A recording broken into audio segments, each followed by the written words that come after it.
Assalamualaikum warahmatullahi wabarakatuh. Selamat datang kembali di channelnya Mas Eka. Apa kabar para warga sekolah? Semoga dalam keadaan sehat selalu dimanapun para warga berada ya. Oke, di video kali ini kita akan berbagi informasi masih seputaran tentang PIP ya. Mungkin bagi sebagian para warga sekolah masih menunggu-nunggu PIP-nya nggak cair ya. Ternyata ya ada 6 sebab yang membuat PIP kalian tidak akan pernah cair lagi gitu ya. Apa nih Mas Eka ya? Jadi sebelum nunggu-nunggu gitu ya, jangan sampai nanti udah nungguin selama 1 tahun ternyata PIP-nya nggak cair. Nah, kenapa PIP-nya nggak cair? Ternyata ada 6 sebabnya. Apa aja? Mungkin salah satunya para warga sekolah ada di dalamnya gitu kan. 6 sebab ini ternyata para warga sekolah tuh ngalamin gitu kan, sehingga PIP-nya tidak lagi keluar atau tidak lagi cair gitu. Apa aja itu Mas Eka 6 sebab tidak cairnya PIP ini? Nah, di video kali ini kita akan berbagi informasinya. Tapi sebelum itu, untuk para warga sekolah yang mungkin baru menemukan channelnya Mas Eka nih, silahkan subscribe dulu channel ini untuk mendukung channelnya Mas Eka agar bisa berkembang lagi dan bisa memberikan informasi-informasi terupdate kepada para warga sekolah. Oke, langsung aja kita bahas ya. 6 sebab yang menyebabkan PIP kalian tidak akan pernah cair lagi. Yang pertama ya, catat nih ya. Yang pertama, kalian tidak lagi terdaftar di dalam SK pemberian di tahun yang berjalan. Nah, tidak terdaftar di dalam SK pemberian ini ada beberapa faktor. Salah satunya adalah tidak ditandai di dapodik sekolahnya, kemudian tidak lagi diusulkan gitu ya. Jadi kalau misalkan tidak lagi diusulkan ataupun tidak lagi ditandai sebagai penerima PIP di dapodik sekolahnya, maka otomatis dia tidak akan ada lagi di SK pemberian gitu ya, di SK pemberian yang tahun berjalan atau di termin-termin berikutnya gitu kan. Termin kan ada 3, 1, 2, 3. Apa itu Mas Eka termin? Termin sudah Mas Eka bahas di video sebelumnya. Jadi silakan lihat di video Mas Eka yang judulnya jadwal pencairan PIP, itu membahas putaran tentang termin ya. Jadi untuk para warga sekolah yang sudah tidak lagi terdaftar di dalam SK pemberian, maka para warga sekolah tidak akan dapat PIP-nya. Lantas bagaimana Mas Eka cara mengetahui kita terdaftar di dalam SK pemberian atau tidak? Yang pertama itu bisa ngecek di webnya.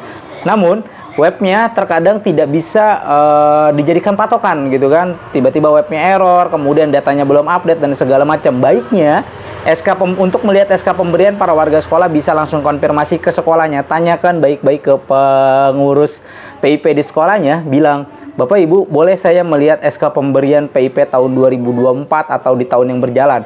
Nah, kalau sekolah yang peduli dan sekolah yang memang perhatian sama PIP-nya, biasanya mereka akan mengumumkan nama-nama yang ada di dalam SK pemberiannya. Untuk apa? Untuk bisa mendebit uangnya gitu kan, bisa mendebit atau bisa mengambil dananya. Selain SK pemberian, ada juga namanya SK nominasi. Nah, ini pihak sekolah akan mengumumkan kepada warga sekolahnya. Jadi apa itu bedanya SK nominasi dan SK pemberian? Itu juga sudah Mas Eka bahas di video sebelumnya. Jadi silakan dilihat di video sebelumnya. Kalau yang terdaftar di SK nominasi, maka wajib melakukan aktivasi terlebih dahulu. Baru nanti keluar SK pemberian, baru dananya akan bisa keluar gitu ya.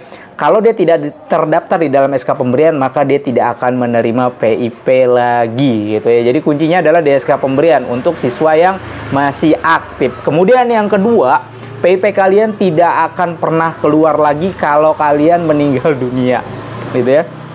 Jadi peserta didiknya meninggal dunia gitu ya, berarti sudah tidak dapat lagi. Apakah PIP ini bisa diwariskan ke adiknya Mas Eka karena PIP kakaknya sudah meninggal gitu? Nggak bisa gitu ya. PIP ketika yang bersangkutan meninggal dunia atau para warga sekolahnya meninggal dunia, maka putus gitu kan, sudah tidak bisa diwariskan lagi dan tidak bisa didapetin oleh keluarganya atau ahli warisnya, tidak ada gitu. Jadi meninggal dunia berarti putus PIP-nya gitu ya. Itu 2. Kemudian yang ketiga, tidak diketahui keberadaannya gitu kan, menghilang begitu saja, di ghosting gitu ya. Jadi di sekolah namanya ada tapi nggak tahu nih anaknya nggak pernah masuk, kemudian anaknya nggak tahu, nggak muncul, nggak ada kabar, orang tuanya juga nggak ada informasi apa-apa, tidak lagi diketahui keberadaannya, maka itu bisa dibatalkan PIP-nya atau PIP-nya tidak akan bisa keluar lagi gitu ya. Kemudian yang keempat, putus sekolah atau tidak melanjutkan sekolah lagi gitu ya. Jadi yang putus sekolah dan tidak melanjutkan sekolah lagi, maka dia tidak akan dapat PIP. Mas Eka, saya lulus SMP tapi saya tidak melanjutkan lagi ke SMA nih gitu kan, apakah PIP-nya akan tetap dapat? Enggak. Maksudnya saya lulusan SMA gitu kan, kelas 12 gitu kan, saya tidak lanjut lagi ke kuliah, kemudian saya tinggal kerja lagi, tinggal mau kerja aja nih lulusan yang sekarang, apakah PIP saya tetap akan dapat? Tentu tidak gitu ya. Jadi untuk para warga sekolah yang sudah putus dan tidak melanjutkan sekolah lagi, maka PIP-nya tidak akan dapat lagi gitu kan, tidak akan keluar lagi PIP-nya ya. Lalu bagaimana Mas Eka kalau yang dari jenjang SD kemudian ingin melanjutkan ke jenjang SMP, apakah di SMP akan bisa dapat lagi? Bisa. Caranya bagaimana? Sudah Mas Eka bahas di video sebelumnya. Judulnya cara agar bisa mendapatkan PIP ke jenjang lebih lanjut dari SD ke SMP, SMP ke SMA ataupun ke SMK. Itu ada caranya. Silakan simak di video sebelumnya. Jadi videonya sebenarnya sudah Mas Eka buat secara estafet gitu kan. Tinggal para warga simak dari video sebelumnya aja. Nanti akan nyambung ke video-video berikutnya gitu ya. Nah itu. Jadi ada 4 ya. Yang kelima adalah menolak menerima PIP. Ada nggak ya? Yang kira-kira menolak menerima PIP? Ya mungkin karena saya mah udah mampu gitu kan, udah berkecukupan gitu kan, nggak perlu lah dapat PIP gitu kan. Saya menolak aja gitu kan. Berarti dia tidak akan dapat PIP-nya lagi gitu kan. Ya barangkali mungkin di periode sebelumnya dia memang kurang mampu, kemudian Tuhan memberikan karunia rizki yang begitu melimpah. Ketika di tahun ini dia menjadi orang yang mampu, sehingga apa? Sehingga dia tidak lagi memerlukan PIP. Mungkin gitu kan. Ya nggak ada yang nggak mungkin kan, kuasanya Tuhan gitu ya. Nah, kalau misalkan dia sudah menolak menerima PIP, maka dia tidak akan bisa mendapatkan PIP-nya lagi gitu. Kemudian yang keenam atau yang terakhir adalah tercatat data ganda pada PIP. Nah, ini banyak banget para warga sekolah. Kenapa banyak? Karena mungkin dia mutasi, pindah gitu kan, dari provinsi A ke provinsi B gitu kan, dari sekolah yang ada di provinsi A ke sekolah yang ada di provinsi B. Namun pindahnya ini tidak bilang-bilang gitu kan, main cabut-cabut aja nih gitu kan, tanpa berkas, tanpa apa segala macam pindah. Kemudian di sini dimasukin nih gitu kan, Pak, masukin saya sebagai penerima PIP karena saya dari keluarga tidak mampu, ini saya punya PKH atau punya KIS, atau malah bahkan dia punya PIP dari sekolah sebelumnya gitu kan. Tapi di sekolah sebelumnya belum dikeluarkan gitu kan, dia kabur aja nih kan ke kota B dengan sekolah B.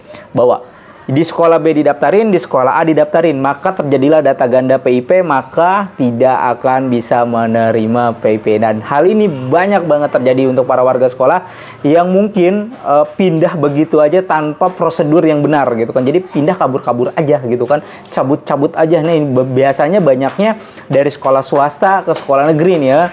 Di sekolah swastanya masih terdaftar, terus masuk ke sekolah negeri gitu kan, ikut PPDB lagi lah dan segala macam, atau ikut mutasi dari proses di negeri gitu ya, tanpa bilang ke swasta, main masuk aja, datanya ganda, ada double datanya, maka PIP-nya tidak akan bisa keluar. Sayang banget kan. Jadi itu 6 penyebab yang membuat PIP kalian tidak akan keluar lagi gitu ya. Dan PIP ini jatuhnya hanya 1 tahun sekali, tidak terus menerus gitu kan. Jadi tidak tiap bulan. PIP ini hanya 1 tahun sekali. Begitu tahun anggaran ini keluar 1 tahun, ya udah nanti dapat lagi di tahun berikutnya, dengan syarat kalian tidak masuk dalam 6 kategori golongan ini gitu kan. Kalau misalkan di tahun berikutnya ternyata tidak ditandai, tidak diusulkan, maka tidak akan dapat lagi, atau tidak akan ada di dalam SK pemberian, sehingga tidak akan dapat PIP-nya lagi. Hal ini juga banyak terjadi kan saat ini gitu kan. Aduh, kok saya nggak keluar lagi ya Mas Eka ya? Kok saya nggak ada ya? Mau ngecek di web juga nggak bisa. Ternyata begitu tanya ke sekolah, untuk SK pemberian yang di termin 1 nggak ada. Ditungguin lah di termin kedua gitu kan. Di termin kedua juga nggak ada nih SK-nya pemberiannya. Kemudian di termin ketiga juga nggak ada SK pemberiannya. Lantas apa yang salah? Yang salah mungkin tidak ditandai sebagai penerima PIP di Dapodik sekolahnya. Karena apa? Karena untuk menandai atau untuk mengusulkan itu perlu menandai di Dapodik sekolah atau di emis sekolahnya gitu ya. Dapodik itu untuk sekolah umum, emis itu untuk sekolah madrasah gitu. PIP itu ada PIP madrasah sama PIP umum gitu, Kementerian Pendidikan dan Kementerian Agama. Secara garis besarnya hampir sama, prosedur penandaannya juga sama. Yang satu di Dapodik, yang satu di emis gitu ya. Kemudian kalau sudah diusulkan, maka nanti akan muncul di SK pemberian. Nah, kalau tidak muncul di dalam SK pemberian, berarti kemungkinan besar adalah tidak diusulkan atau tidak ditandai di Dapodik sekolahnya. Terutama untuk para warga sekolah yang beralih jenjang dari SD ke SMP, dari SMP ke SMA, itu jangan diem-diem aja ketika sudah masuk di sekolah atau di jenjang yang baru. Contoh, dari SD kelas 6 masuk ke SMP kelas 7. Di SMP kelas 7 tidak akan otomatis dia dapat PIP, gitu kan, kalau tidak lapor ke pengurus PIP-nya. Bilang lapor, Bapak Ibu saya penerima PIP dari jenjang sebelumnya, tolong tandai saya lagi sebagai penerima PIP di jenjang yang saat ini, bawa kartu KIP-nya. Nih, nanti akan ditandai di Dapodik sekolahnya ataupun di MI sekolah. Begitupun yang dari madrasah, Bapak Ibu saya dari SD negeri sebelumnya sekarang ada di MTS, gitu kan, negeri, tolong tandai saya sebagai penerima PIP di MI sekolahnya, ini kartu PIP saya, nanti akan ditandai.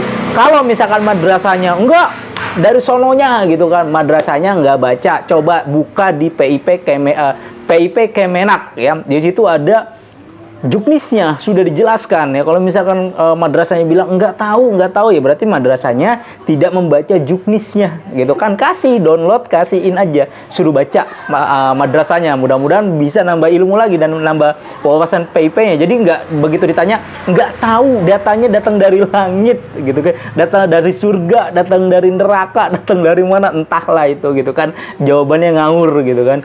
Jadi kalau misalkan sekolahnya sudah memegang juknisnya dan membacanya, insya Allah bisa menjawab pertanyaan-pertanyaan para warga sekolah. Kenapa saya nggak dapet, gitu kan? Oh, nggak dapet karena kamu bukan kriteria ini, sudah ditandai. Dan perlu diingat bahwa sekolah hanya mengusulkan ya, para warga sekolah ya. Jadi sekolah hanya sebatas mengusulkan. Ketika sekolah sudah mengusulkan tapi tidak dapat, berarti tidak disetujui oleh Puslapdik ya, Puslapdik kementerian, gitu kan, karena nanti datanya akan disandingkan dengan DTKS dan lain-lainnya, gitu kan. Itu mekanismenya ada di Puslapdik. Jadi ketika data sudah diusulkan kemudian tidak dapat, ya kemungkinan tidak masuk kriteria sebagai penerima. Apa sih kriteria penerimanya?